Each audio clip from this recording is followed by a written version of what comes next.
Este podcast es presentado por Encuentros, un podcast de Movie, la plataforma de cine seleccionado a mano. En cada episodio, una nueva conversación. Gael García Bernal, Dolores Fonsi, Alfredo Castro, Martín Rechtman, Valeria Luiselli y más hablan sobre sus propios métodos y procesos creativos, contando experiencias personales y reflexionando sobre películas y cineastas que han influenciado e inspirado su trabajo. Encuentros es presentado por Movie y La Corriente del Golfo Podcast. Escucha Movie Podcast Encuentros, disponible en tu plataforma de podcast favorita.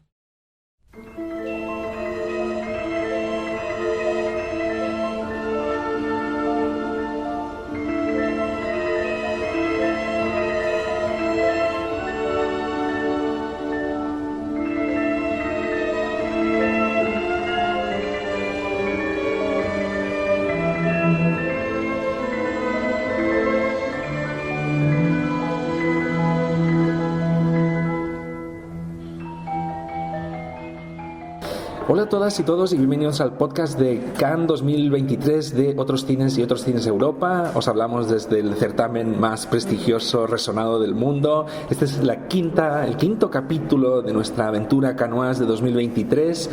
Seguimos acumulando películas, tenemos muchas ganas de seguir compartiendo con vosotros nuestros comentarios. Como siempre también, antes de arrancar los análisis, tenemos que agradecer el apoyo, el patrocinio de la plataforma Movie, que hace posible el podcast, la aventura de este año de Cannes 2023 en Otros Cines y Otros Cines Europa. Yo soy Manu Yáñez, director de Otros Cines Europa, y me acompaña como siempre Diego Batlle, director de Otros Cines. ¿Qué tal, Diego? ¿Cómo van las energías, el ánimo, la cinefilia? Ánimo y cinefilia bien. El cansancio también anda muy bien.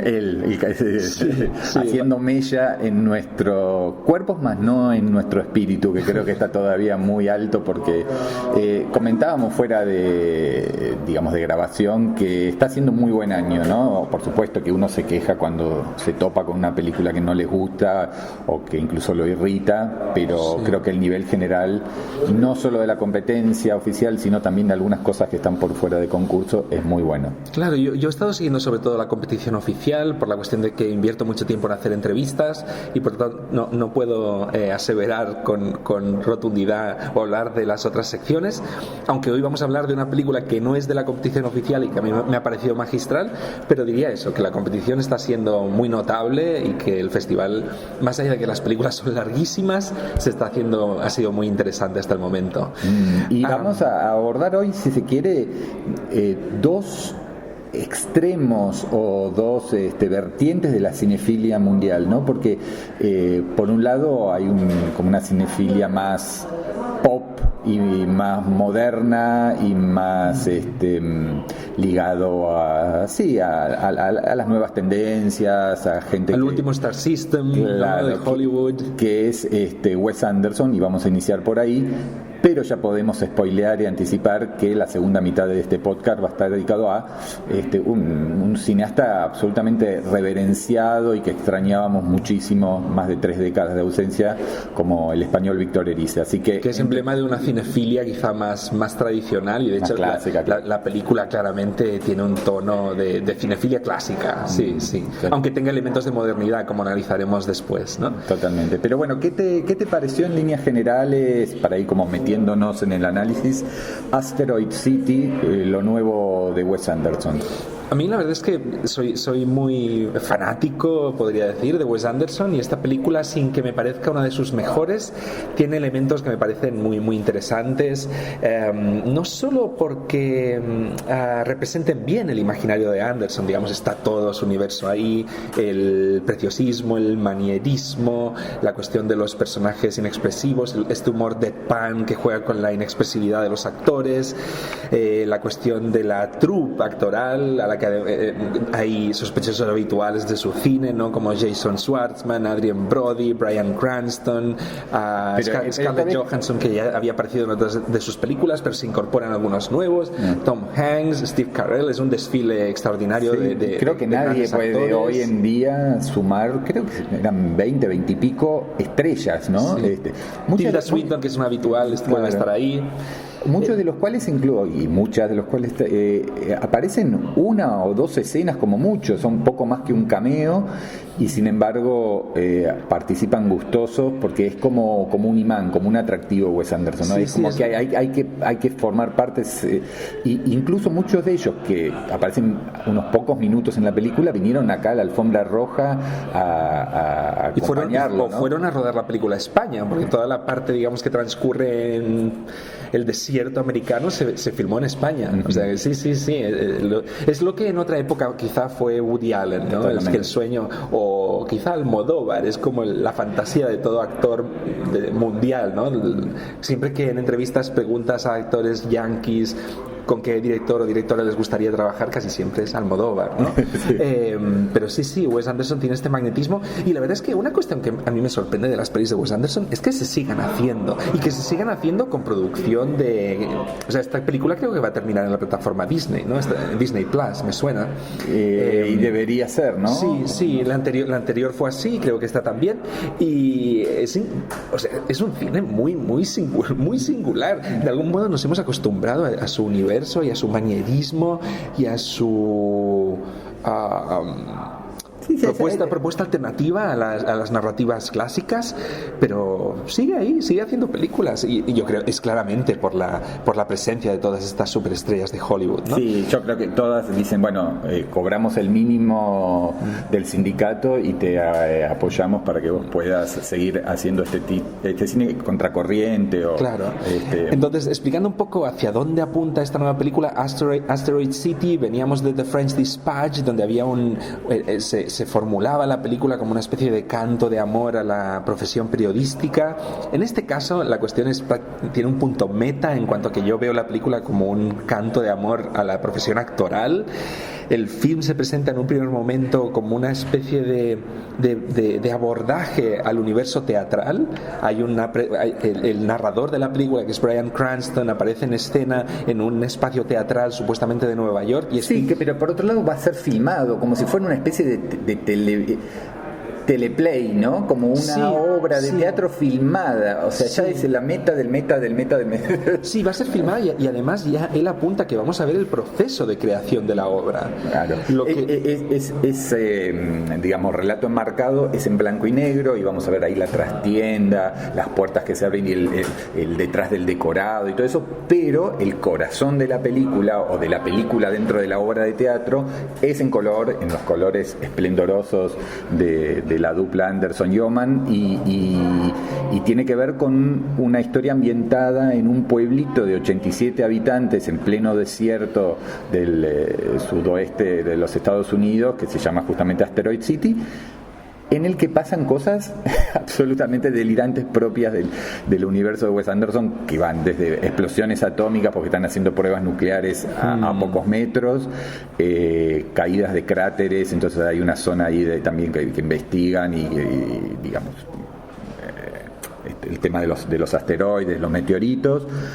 A su vez, en algún momento habrá una invasión alienígena, y en algún momento habrá una especie de feria y de gran concurso y participación de militares, científicos, jóvenes talentos que van a ser condecorados. Es todo como una gran melange y acumulación infinita de capas, ideas desbordantes, que yo creo que siempre forman parte de la arbitrariedad y de la creatividad y de los desprejuicios de un autor que se da todos los gustos, justamente por esto que hablábamos al comienzo, porque ocupa un lugar que creo que hoy por hoy no tiene parangón, porque uno podrá decir, bueno, Scorsese, Paul Thomas Anderson, pero van por otro carril, por otro tipo de cine. En este tipo de películas, creo que Wes Anderson es un ejemplo autoral único dentro de Hollywood.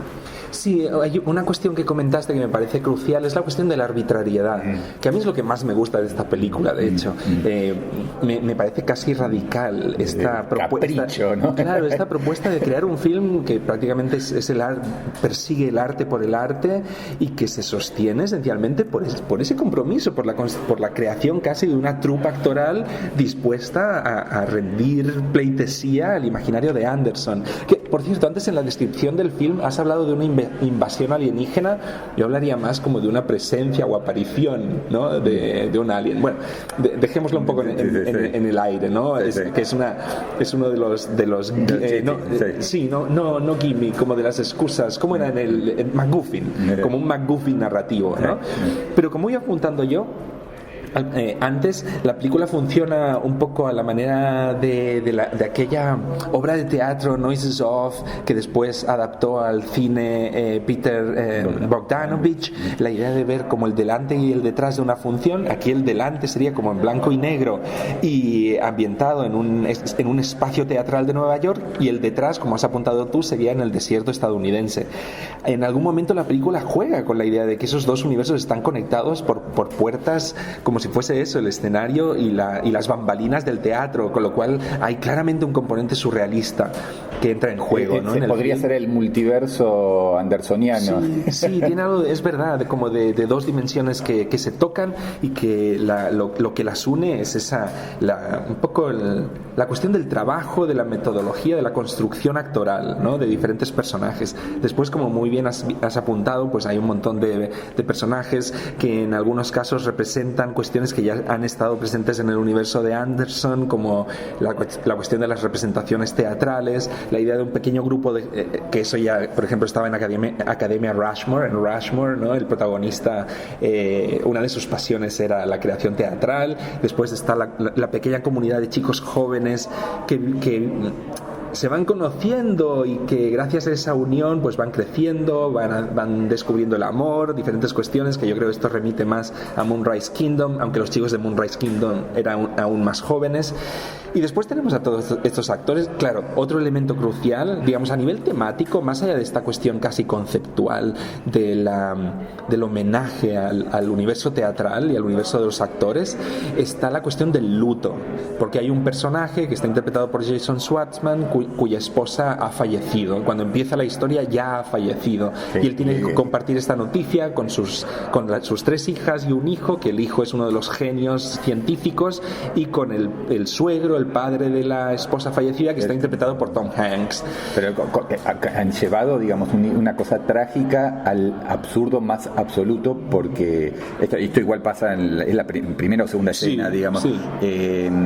No le ha contado la noticia, a pesar de que lleva 3 semanas muerta, y carga las cenizas en un Tupperware. Sí. O sea, como romper la solemnidad y la tragedia desde esa especie de delirio andersoniano absoluto. Claro. Y realmente la cuestión es el delirio, o sea, como y el sinsentido, una película que solo avanza gracias a esa presencia de lo actoral. Y en ese sentido, por ejemplo, me gustó mientras veía la película, obviamente, pensar en el universo de John Cassavetes, el universo de Jacques Rivette. El festival empezó con Amour Fou, ¿no? L'Amour Fou, que es una de las películas en las que Rivette pues se vuelca de manera más directa a estudiar todos los procesos actorales en el ámbito del universo teatral, ¿no?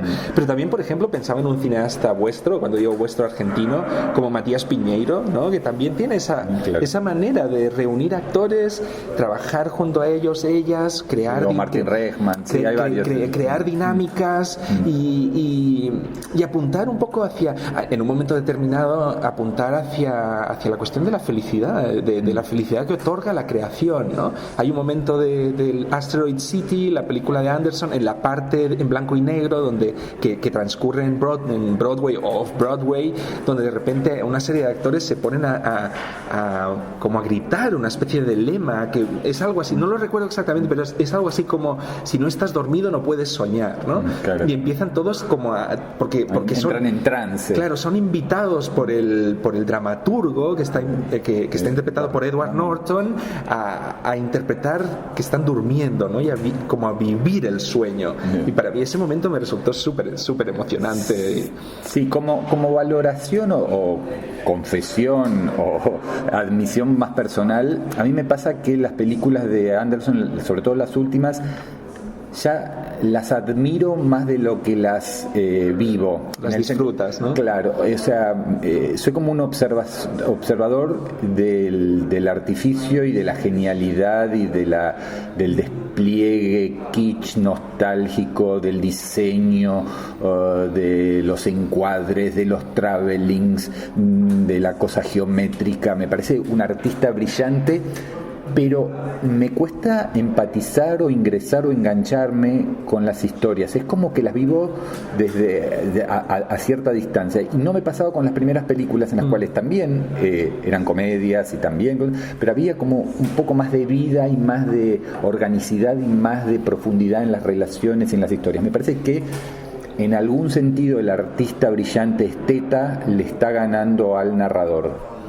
Sí, es posible. Lo digo desde un lugar personal. Claro, yo creo que hay un elemento muy importante en películas como Rushmore o The Tenenbaums, que es la cuestión de las historias de amor. Claro. Y él es muy bueno explicando historias de amor. Aquí hay algunas en Los chicos jóvenes, entre los personajes de Jason Schwartzman y Scarlett Johansson, pero la verdad es que no terminan de tener la entidad, porque yo creo que Anderson está pensando en otra cosa, está pensando en la coralidad. Exactamente, en la coralidad y en hacer aflorar la cuestión de la metodología actoral de algún modo, o del genio actoral, ¿no? Totalmente.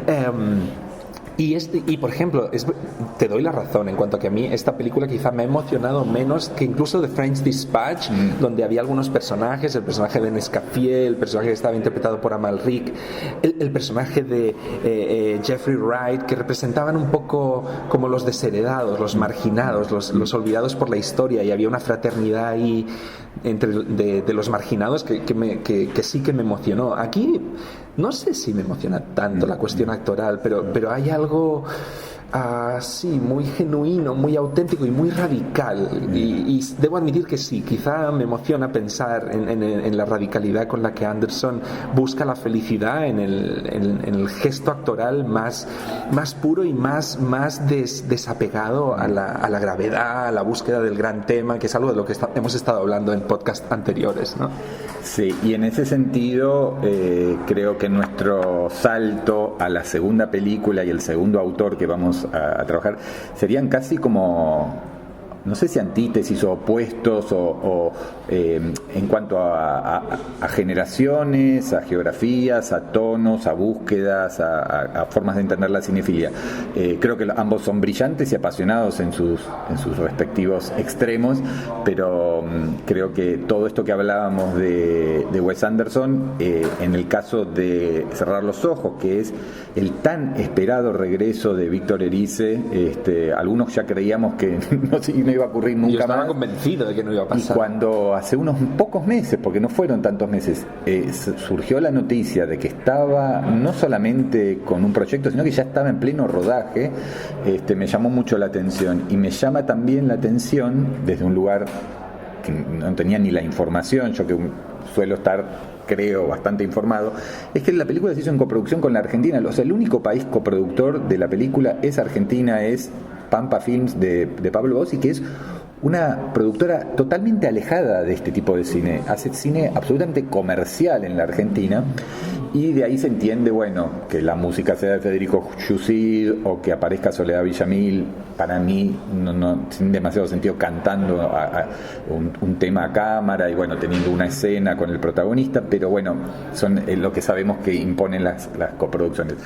Pero bueno, creo que Manu, a vos te ha fascinado, sí, ¿no? Sí, pero me interesó esta comparativa inicial que planteabas entre Wes Anderson y Erice, y es verdad que es muy curioso porque hay alguna cuestión que les une, la cuestión de este pozo melancólico en su cine. Yo diría que la diferencia más grande es de género y de ritmo, digo, género cinematográfico, ¿no? Erice es un maestro del drama y sabe cocinar como nadie las historias a fuego lento, atender el tiempo necesario para que un gesto tome todo su significado, mientras que Anderson es todo lo contrario, ¿no? Anderson busca la velocidad. O sea, y es una cuestión, es lo último que voy a comentar sobre la película de Anderson, que es evidente que siente casi una especie de Anderson tiene una relación fetichista con la capacidad que tienen sus actores para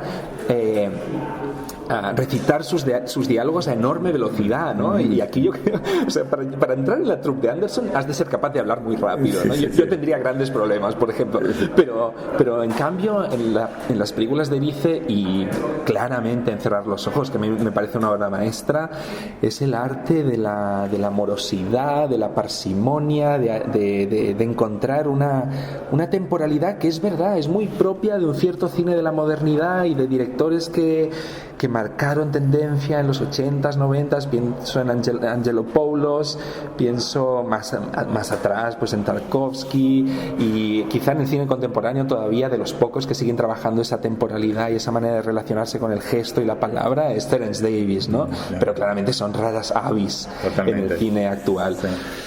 Contemos un poco, es una película en la que no es tan difícil buscar huellas y buscar simbolismos y paralelismos y analogías con la propia historia de los últimos años de Erice, porque es la historia de una película inconclusa y es la historia de una desaparición y de alguna manera de la búsqueda y del regreso y la memoria y todos los temas afines y que uno siempre ha ligado a Erice.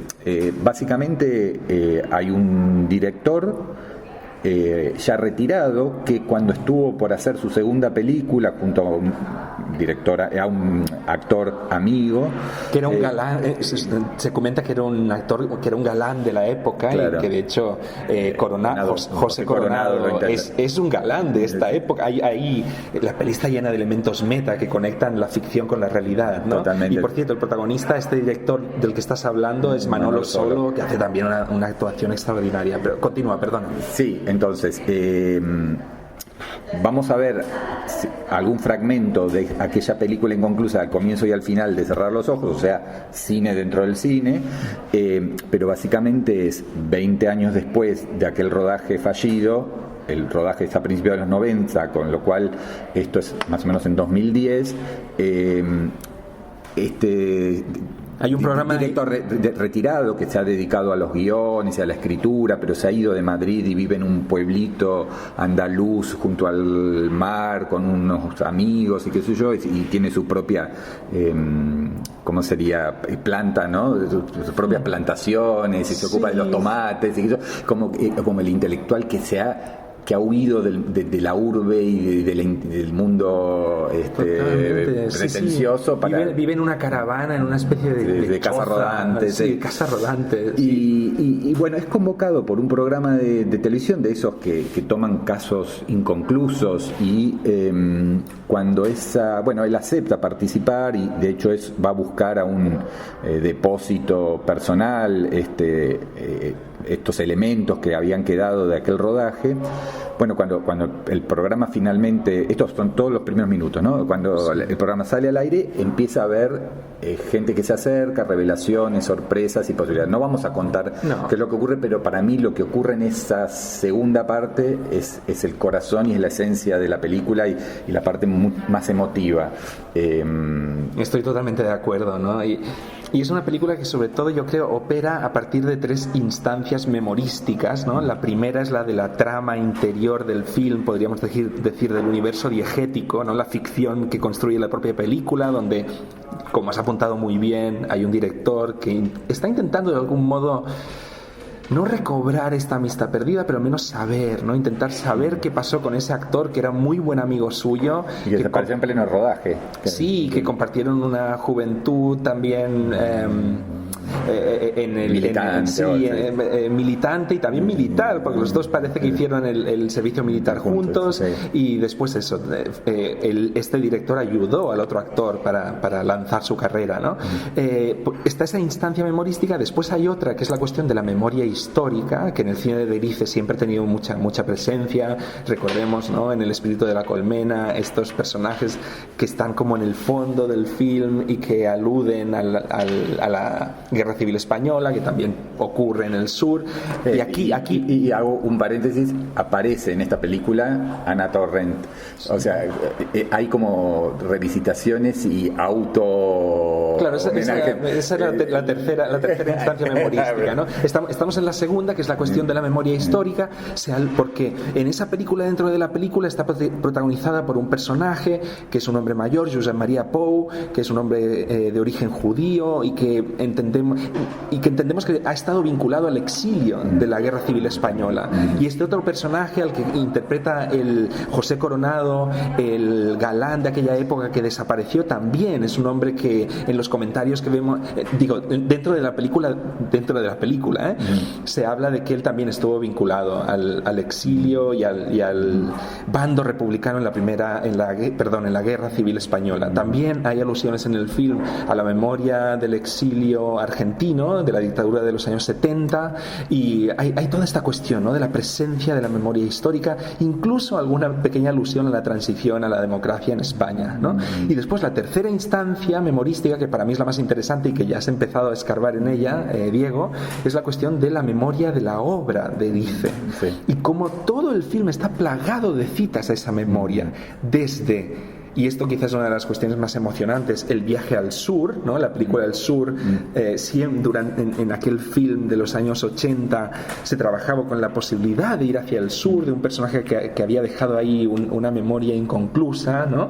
Y esta nueva película, Cerrar los ojos, va hacia el sur, ¿no? Y toda la segunda mitad es ese viaje a ese paraíso perdido que, bueno, de algún modo se recobra en este film. Después está la conexión que has apuntado tú de Ana Torrent, que era la niña protagonista del Espíritu de la colmena. Y acá es la hija del desaparecido. Exactamente. La idea de orfandad está por ahí. Y también está, por ejemplo, la película dentro de la película remite al universo así oriental, y claramente eso es una alusión directa a la película El embrujo de Shanghái, que no llegó a hacer Víctor Erice, cuya producción se paralizó poco antes del inicio por problemas de Erice con el productor de aquella película, Andrés Vicente Gómez, una película que terminó dirigiendo Fernando Trueba, y fue un proyecto que no se pudo hacer, y que de algún modo Erice salda cuentas con aquello y pone muchos elementos en la película, dentro de la película del embrujo de Shanghái, ¿no? Y con la cosa también entre nostálgica, melancólica que siempre ha tenido el cine de Erice y que tiene esta película, y siempre, ligándolo con la parte también que nos atañe a nosotros, hay mucho de tango evidente e implícito, ¿no?, en la cosa tanguera que tiene la película, y se escucha a Gardel. Como la melancolía, quieres decir. Gardel, que no sé, me pasó, pero creo que vi seguidas las películas de Kaurismäki y de Erice. Sí. O sea, una al final de un día y otra al comienzo del otro, y en las dos la presencia de Gardel como figura simbólica y como figura musical es crucial. Repetitiva.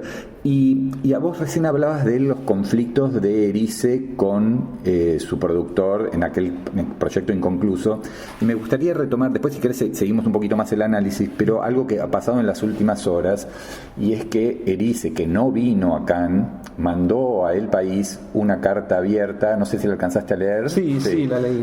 En la que se queja por el trato y la forma en que Thierry Frémaux eligió la película para la sección Cannes Premier, que es una sección como de segunda línea acá en el festival, cuando incluso él tenía la invitación para inaugurar la quincena de realizadores. Y bueno, si bien este tipo de negociaciones y de destratos son muy habituales en cada selección anual que pasa en Cannes, uno se encuentra con directores que le explican más o menos esta misma situación, de que no te dicen, no te responden, después te la ponen donde quieren.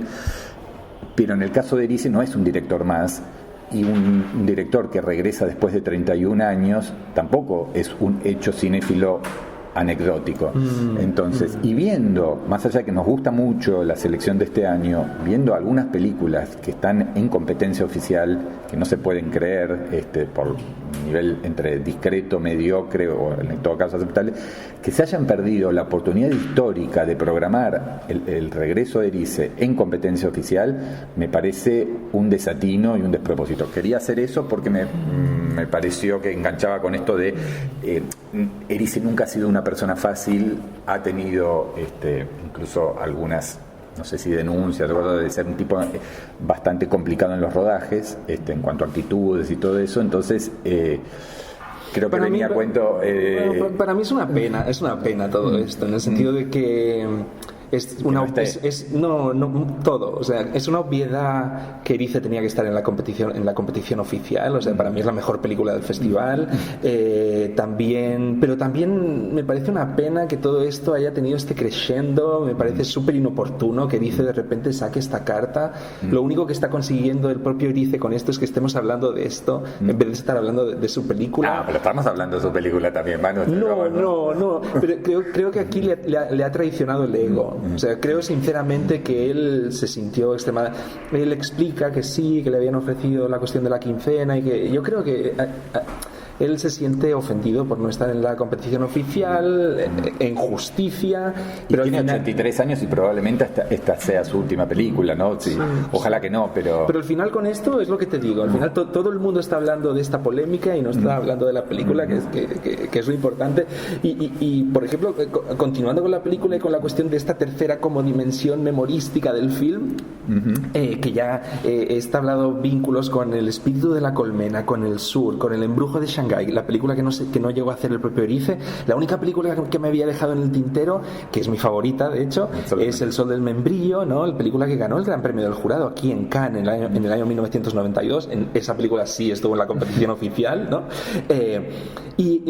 Viendo la película, viendo Cerrar los ojos, pensaba en uno de los artículos y críticas más extraordinarias que he leído en mi vida, que es un texto que escribió Santos Zunzunegui sobre El sol del membrillo, en el que a partir de aquel film reflexionaba cómo toda la obra de Erice se puede entender como una meditación en torno como a las dos vías esenciales que ha tomado el arte cinematográfico a lo largo de su historia.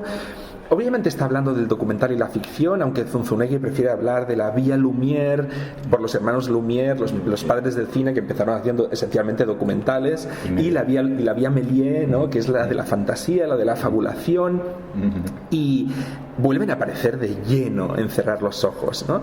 Por ejemplo, los Lumière se les cita de manera súper explícita a través de una pequeña libreta que encuentra el protagonista, este director que está intentando recuperar a su viejo amigo en una caja de objetos viejos, una de estas libretas que cuando pasas las páginas a gran velocidad, en este caso ves la llegada del tren a la ciudad, ¿no? Una de las primeras películas de los Lumière.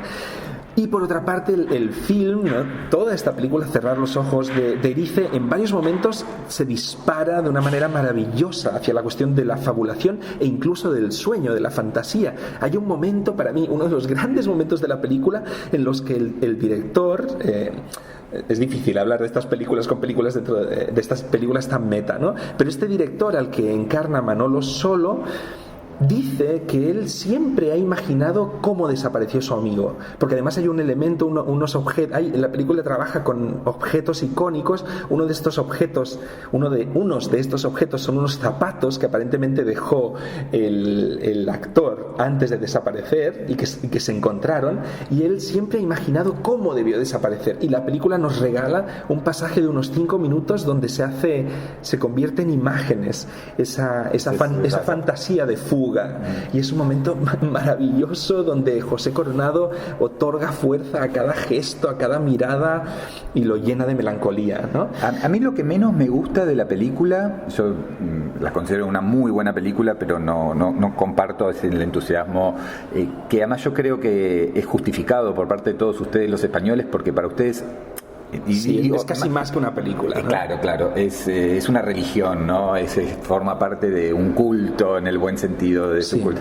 Entonces es un regreso que de alguna manera da respuestas y cierra ciclos, y entonces creo que tiene un componente emotivo también muy fuerte.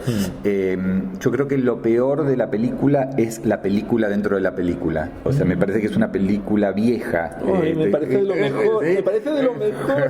O sea, me parece que lo del chino y lo de la... Bueno, es casi Oliveira. O sea, esto, por cierto, Oliveira, nunca lo había hecho Erice. O sea, la película arranca con un plano general de un gran salón que tiene el personaje de Josep Maria Pou, esta especie de señor casi feudal de origen judío que vive con en un asistente chino de origen chino, es rarísimo todo. Es la cuestión del embrujo de Shanghái. Pero vive en una mansión a las afueras de París y el primer plano de la... No es el primer plano, debe ser el segundo o tercero, porque el primero es un plano de situación que te muestra la mansión, pero te metes dentro de la mansión y hay un plano general del salón y eso no sé cuánto dura, si 5, 6, 7 minutos y ves cómo llega el actor que desaparecerá y se pone a dialogar con el otro.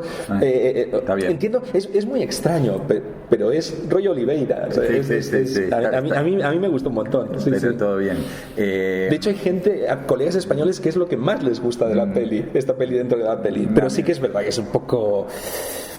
difícil de entrarle, ¿no? Te exige como un peaje previo al ingreso al que es el corazón de la película. Sí. Pero en ese espacio, en el espacio de la película, dentro de la película, aparece una especie de escultura que remite al universo de la escultura clásica, pero que es muy extraño porque es como un cuerpo humano que cuando llega a la cabeza se desdobla en dos y son dos rostros. A un lado está el de una mujer y al otro el de un hombre. O sea, donde debería estar la nuca de la mujer, en realidad vemos como el rostro de un hombre.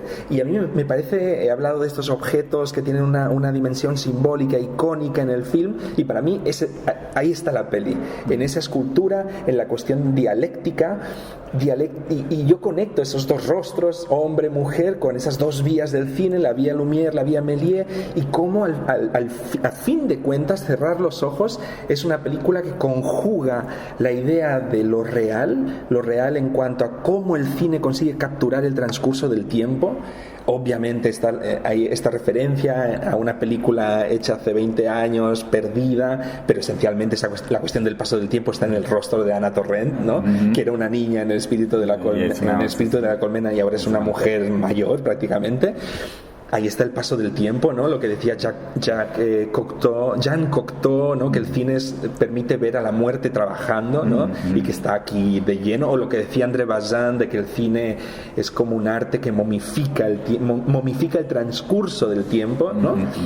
Pero por otra parte, eso está ensamblado o engranado de una manera maravillosa con la cuestión de la fabulación, ¿no? Y cómo a través de esta historia de amnesia, de pérdida, de desaparición, de la posibilidad del reencuentro, van emergiendo emociones muy fuertes, muy intensas, ¿no? Es a través de la fabulación que va surgiendo este shock de lo real, que podríamos decir, ¿no? Para mí es absolutamente emocionante. Casi lloré en un par de momentos de la película. Al final tardé como media hora en poder hablar después de la proyección. Fue un auténtico shock inolvidable. Sí. Otra de las cosas que nos ha regalado esta edición número 76 de Cannes. Tenemos que irnos porque nos espera Nanni Moretti y es una especie de anticipo de lo que vendrá y lo que será seguramente el último, quizás haya una coda o no, pero nuestro última entrega del podcast desde Cannes 2023 va a ser con un triplete italiano, Rohrbacher, Moretti y Bellocchio. Ya anticipamos que por lo menos a mí Bellocchio me encantó, lo último de Bellocchio, así que... Yo pude ver las tres películas y las tres son buenas. Bueno, por la cuestión de las entrevistas, a veces nos hacen proyecciones anticipadas de algunas películas para poder hacer entrevistas. De hecho, debo decir que hoy he entrevistado a los tres directores. ¿Sí? Ha sido brutal. Tu día italiano. Pero brutal, mítico ya. Sí. Así que bueno, con el anticipo de Manu y con lo que a mí me queda aún por ver, pero dentro de un par de días volvemos seguramente con esta guinda del postre de esta edición de Cannes. Así que bueno, muchísimas gracias por habernos acompañado y no se olviden de recuperar, si no lo hicieron, los envíos anteriores. Y no podemos olvidar agradecer otra vez el apoyo de la plataforma Movie, que está patrocinando y haciendo posible estos podcasts de Cannes, plataforma que todos conocéis, emblema de de la mejor selección de cine de autor que podéis encontrar en el ámbito del streaming, ¿no? Sí, pero allá como para hacer un enganche informativo, en el día que estamos grabando, por ejemplo, Movie, que saca una película por día, subió Marx puede esperar, no me salió. Max puede esperar, que es la anterior película de Bellocchio, un documental sobre su familia, o sea que todo tiene que ver con todo. Todo encaja, todo encaja. Así que bueno, gracias Manu, y gracias a todas y todos los que nos siguen acompañando en esta cobertura desde Cannes 2023. Hasta la próxima.